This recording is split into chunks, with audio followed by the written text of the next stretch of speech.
गेल्या काही महिन्यांपासून नांदगाव खंडेश्वर शहरातील जे शेत शिवार आहे त्यामध्ये केबल चोरीची घटनांमध्ये वाढ झालेली आहे।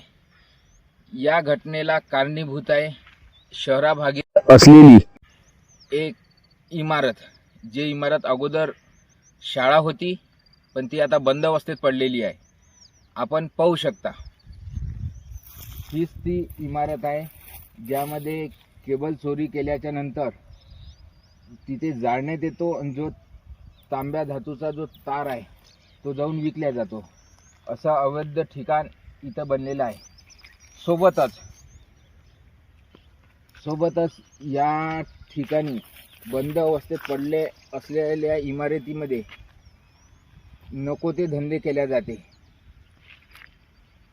नांदगाव खंडेश्वर नगरपंचायत व नांदगाव खंडेश्वर पोलीस स्टेशनच्या हद्दीत येणाऱ्या या इमारतीवर योग्य ती कारवाई करावी अशी मागणी नांदगावकरांमधून होत आहे, जेणेकरून अवैध धंद्याला खतपाणी मिळणार नाही।